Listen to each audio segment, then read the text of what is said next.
Victor. Steffi, happy birthday. What? I don't have birthday. Well, since I don't know when your birthday is, What is this? it's a gift for you and the production. Oh, come on. What? Everything is destroyed. You bought Lego for me? Yes. Do you know, do you see this? What's the figurine that's included? It's George Clooney's friend. Yes, George Clooney's blonde friend is now included in this production. We finally have him. We finally got him, ladies and gentlemen. We finally got Brad Pitt. Okay, so thank you, Victor. You can do the episode alone. But no, it's not for now. Wow Happens with Stephanie Hutchins and Victor Kumzik. Hi, and welcome to today's episode of Wow Happens. Today we're talking about YouTube formats. Just before hitting record, I actually asked our cameraman Bimi what his favorite YouTube format was, or is, and he said landscape. But that's not really what we're talking about. Steffi, what are we talking about today? It's an interesting question, Victor. A format for videos is something that allows you to create repeatable, consistently videos. So that you don't need to take every decision every time from new. And this obviously has a lot of advantages for the person who creates the videos, but it also has a lot of advantages for the audience. Like what? First of all, if you make something that works repeatably, then the algorithm knows who to give it to. Oh, yeah. Every video has a different topic, but the algorithm knows, this person was interested in this video yesterday or last week. So they are probably also interested in the next video because it's in a similar fashion, it's in a similar style, it's a repeatable format. But it has even more advantages because also your audience. If your audience once decided to watch your videos, this was a big cognitive action to do. They needed to think a lot. Do I like this? Is this interesting to me? Do I like the person that is presenting there? All these questions, they have been answered already. So it's very easy for someone to develop a habit to watch just videos in this format from you. So there is a real advantage to not reinvent the wheel every time and just do the same again with different content. Yeah, that's kind of what I did 5 years ago when I started my YouTube channel. Although I wasn't really, when I initially created it, I wasn't aware of the word format.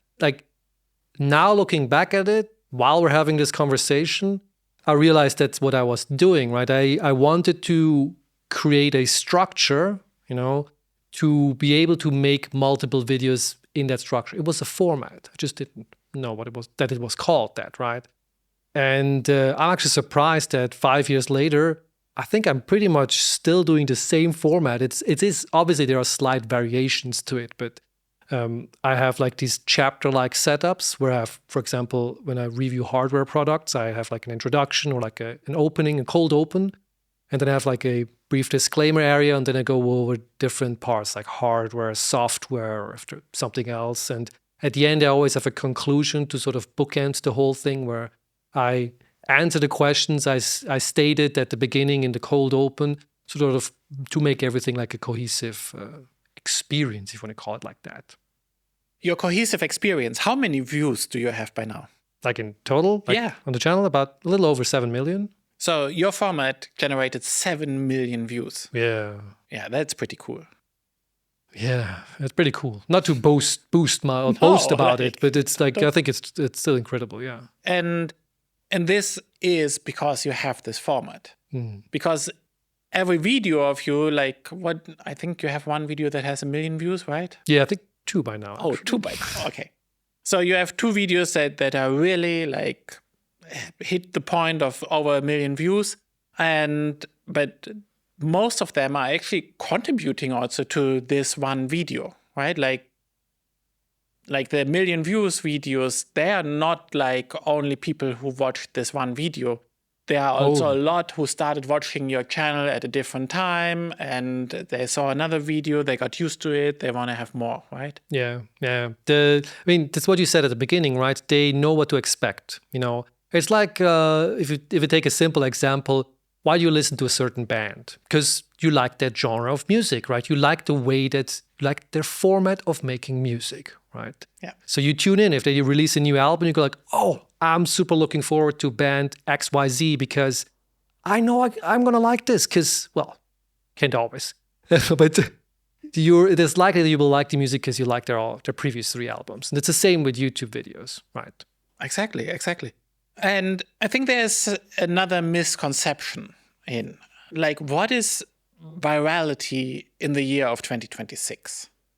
Like, it used to be like in 2012 or 2010, it was like, my video, my cute video, my funny video has like 1 million views or something. And and then the algorithm showed it to some others, and here I sent my friends and on WhatsApp and whatnot. Like, this is not anymore how it works. Like, you don't need to have 1 million views to be viral on one video. You need to have a body of work that collectively makes you go viral. So if we go back to the band or music context, instead of being a one-hit wonder, you want to have a musical legacy. Yeah, exactly. Yeah, good point.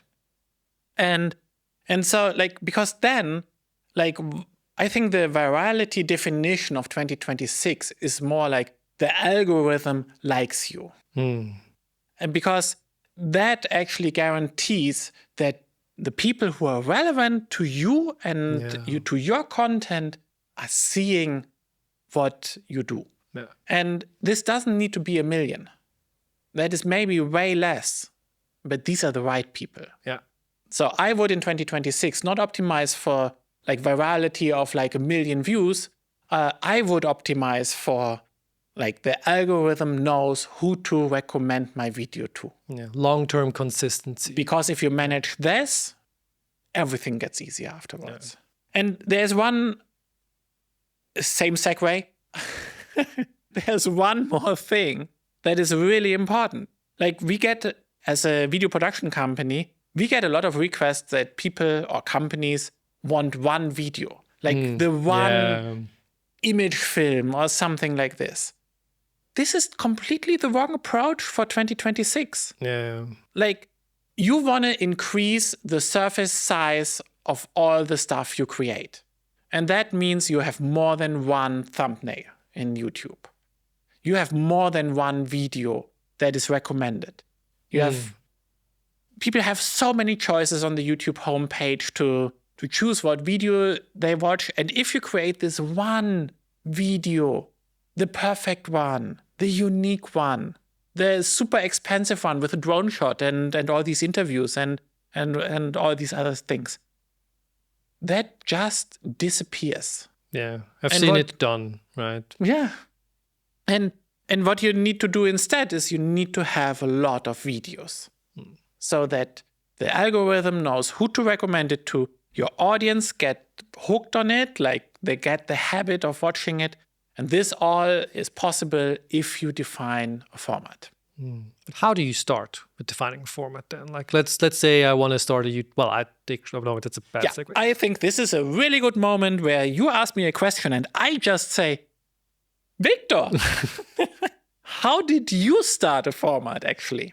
Well, like I said before, like I inadvertently did this when I started my channel. You know, when I thought about how I wanted to make these videos, I knew that I wanted to make obviously more than just one video. I didn't want to do like one viral video. My goal was to make multiple videos.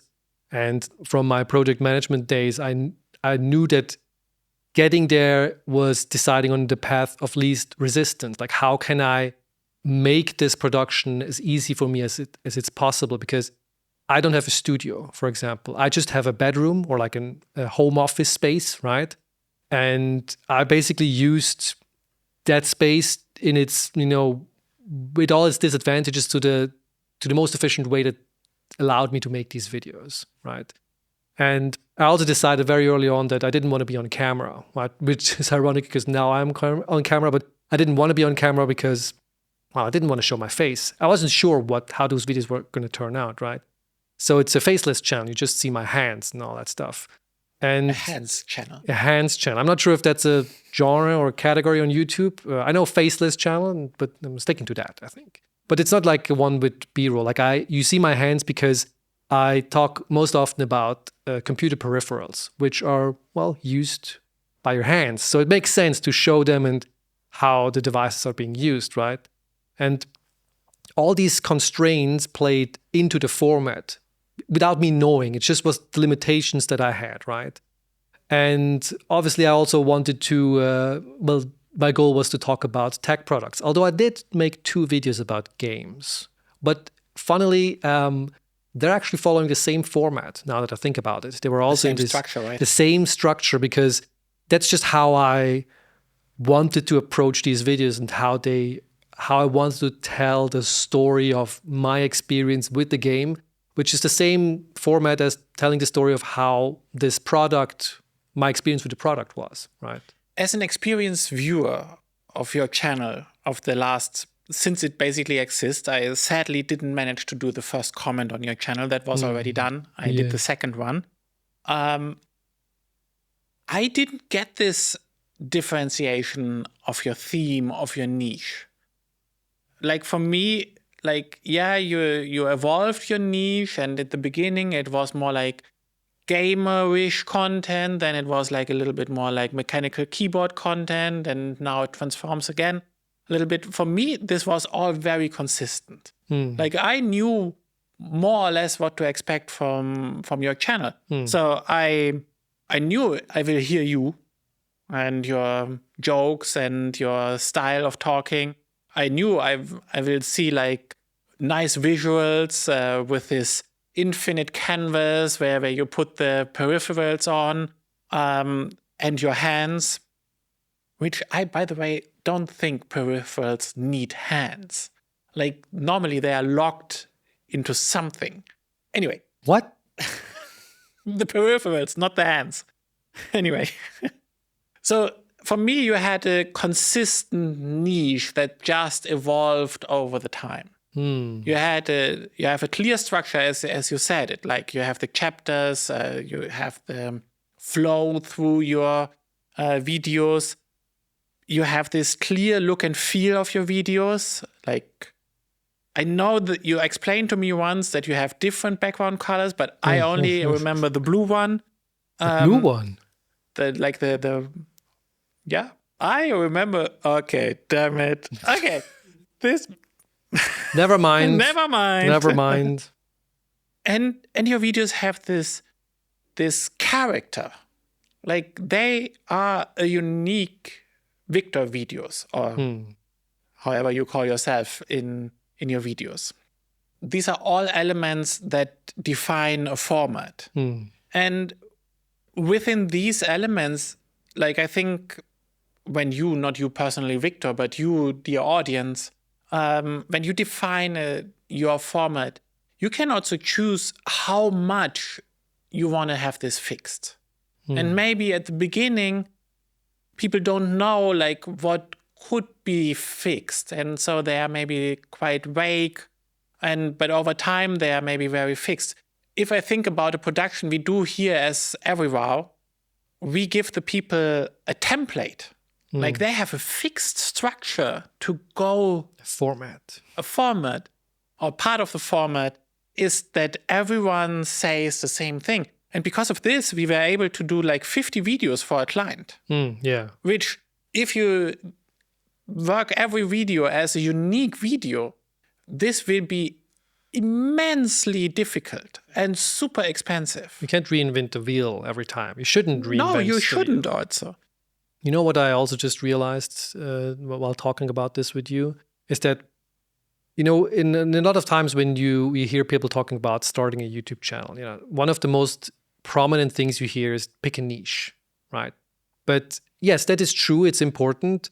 But just as you went through my history of my channel, you know, with the changing the niche, the audience remained because they knew what they were getting regardless of the niche, because the format stayed the same.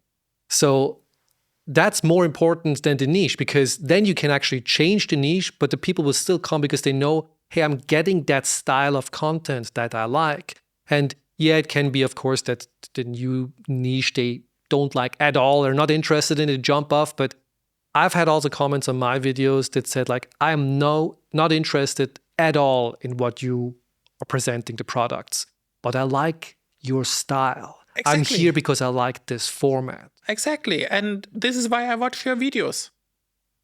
I'm not buying You're these not products. into mechanical keyboards, Steffi? I'm not into mechanical keyboards. I don't like them in the office, especially if they are loud. I'm working on that. I'm working on that.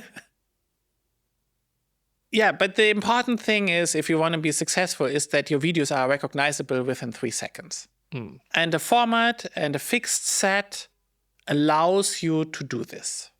So that people immediately feel at home when they watch your videos and they know I don't need to take all these decisions again that I used to take when I started watching him or her or them. But there's another thing that we haven't talked about yet. Like all this format and niche talk, that's fine and dandy. But one thing to not forget is that you need to actually like the format, because if you decide on a format based on, let's say you're a company and you're doing market research and you figure out that for the product that you're producing, this format is the most popular one. That doesn't necessarily mean you have to use that format, because the format needs to fit you. It needs to let your qualities, your personality, or the personality of your hosts shine, right? If you use something else, they're going to hate it. You're going to hate it, and you're not going to continue doing those. And that's something that you see a lot on YouTube as well. And then if you hate it, or if you not even need to hate it, if you don't like it, people will see. They will see that you struggle. Yeah, right? They will see that you struggle and that you don't like to be in front of the camera, that you don't like that what you are doing right now. And then they don't like watching you. Yeah.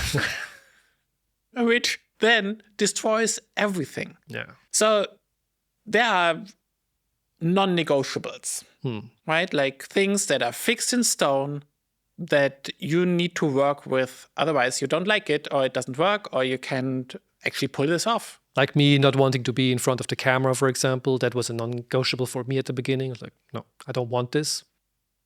Exactly. And then you also had the non-negotiable that you wanted to edit it yourself. Yeah. So it needs to fit your abilities, because you can try to learn everything before you publish the first video, but it's actually a little bit better to publish and learn on the go. And then there are also the resources you have. Like here we have a team like that takes care of the cameras, of the audio recording, of all these things, of the post-production. All these things are taken care of. And if you have it, if you're alone, you need to do it all yourself, right? Do it all yourself, yeah. And so it's a question how much budget you have, how much resources you have. That also defines your format. Yeah. Because if you ignore your non-negotiables for your video format, then you will fail. Yeah. And fail can mean no one watches it, or you actually don't publish your video because you're not done. You can't finish it, or you get stuck after the second one because the effort is just too much, right? Exactly. Or you decide on a pace, how often you want to publish, and it just fail, right? And that brings me to when to change the format. So you mentioned it already a little bit earlier, that you evolved your format over time, but unknowingly. I didn't realize it, but yeah, I did. But I mean, the changing the format, I think, in theory, you can do it whenever you want. There's nothing holding you back, but there are consequences, right? You see it a lot on YouTube with certain creators that after they get successful, they have an established format that they follow and they publish, that format, and then they realize they want to do something else, and they're afraid of doing that, right, on the main channel, because they're afraid of tampering with the algorithm, like ruining like the recommendations and all that stuff. And they create a second channel, right, where they can, let's say, be creative and do whatever they want because it has no stakes, right? And that's one strategy to do that. But it doesn't necessarily have to be like this. Like we just saw with my example, although, I'm not sure if this is 100% accurate, but from what we discussed, it seems like even though I changed the niche because the format stayed the same, the audience remained, right? It is a possibility. Of course, if you have the same format and one niche is talking about growing potatoes and the other one is about AI, I'm not sure if how close they are for the audience. They have to be a little bit closer, right? But it is possible depending on what your content is about. This changed.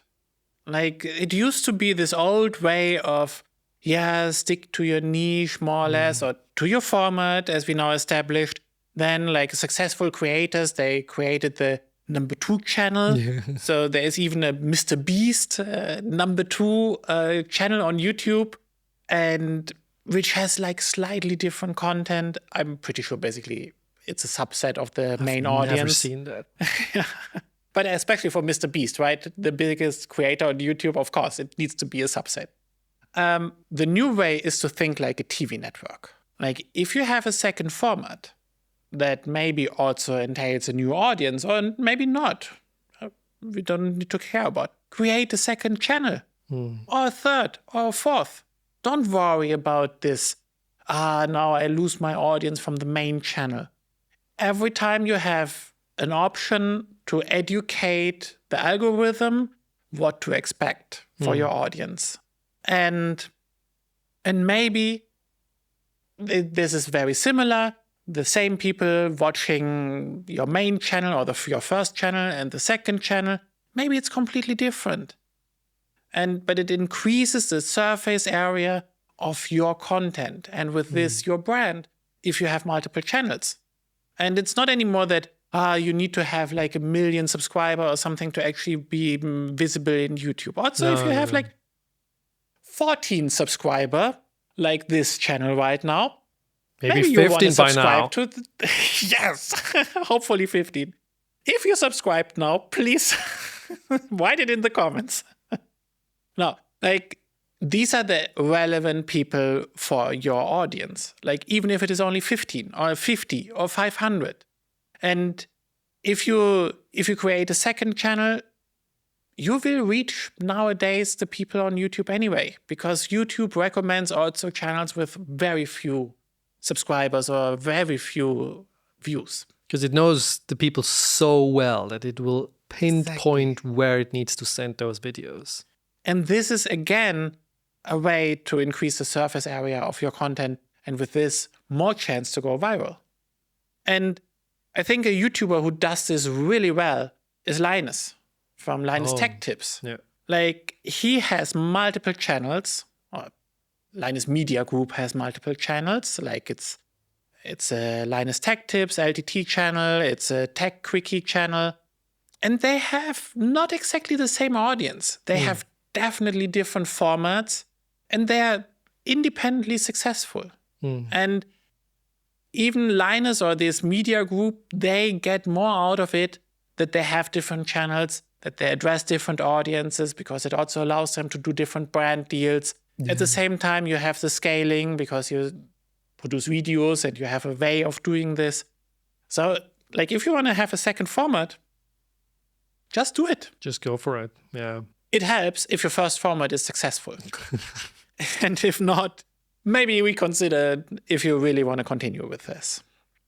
So does this mean we're going to have a Wow Happens 2 this year? No, we need to have something smarter. Smarter? Like Wow Happened. Oh, you mean the name? Yeah. I thought the content. No, better not Wow Happens. But maybe something with F1? F1 happens? Probably not. Wow. No, okay. Let's not go there and instead, like, I think I want to build some Lego. I can see why. You want to play with George Clooney's blonde friend, right? Yes, please. Victor, what is your wow, wow, wow? My wow, wow, wow is sounds very boring. It's a CRM app. So ever since the latest macOS update, Liquid Glass, my contacts app everywhere has been totally broken. Like, literally, it flickers and glitches out, right? And I can't find my own phone number, which for some inexplicable reason, I can't remember. And so I tried out a few sort of like contact app replacement and ended up on Clay, which is a bit more than just a contact app. It's sort of like a, relationship manager, which sounds a bit weird. But it stores information, not only like the phone numbers and the emails, but when you had the last conversation with that person. It connects your calendar to show when you have the next conversations. And it also pulls in like LinkedIn data. It's sort of like a social media kind of aggregator for all the people in your contacts book. It's pretty neat. I'm using the free tier because up until 500 people, you can use it for free, and which is pretty neat. You only have 500 friends. Way less, unsurprisingly. But it's nicely designed, and so far, I think it's kind of neat to have it. So yeah, if you're looking for an app to manage your contacts, Clay, it's pretty neat. Cool, because this app was actually bought by Automatic, who are the WordPress creators. Really? They have some legal struggle right now. Yeah, I heard about that. But, in general, they are a really cool company. And they also have a tool called Beeper. Oh, I like Beeper. Yeah, I also like Beeper very much. So Beeper is a tool where you add like all your messaging apps to it, like WhatsApp, Telegram, Signal, but also LinkedIn, Instagram. Slack, Instagram, all these different channels you use to kind of one-to-one communicate with people, and they are all in the same interface. And with this, you don't need to care anymore about like, should I write on WhatsApp or Signal? Yeah. I don't care. It's super cool. Beeper is It's great. actually really, really cool. Yeah. But if you want to message us, you don't have to install Beeper. You can just write a comment. Yes. And with that, I think we can start to wrap it up. Yes. Thank you very much for listening, watching to us. If you like this, like and subscribe it. yes, be number 15. 15. You could be 15. Look at could be that 15. number. It's a beautiful number, 15. And stay tuned for next episode where you will see Brad Pitt's blonde friend on our shelf here. Maybe. Maybe? You're taking it home? Okay, No, I anyway. don't know. Thank you very much. Bye-bye. Have a good one. Bye-bye. This podcast is produced by a crew. Our director of photography is Abim Bollan Undangunchu.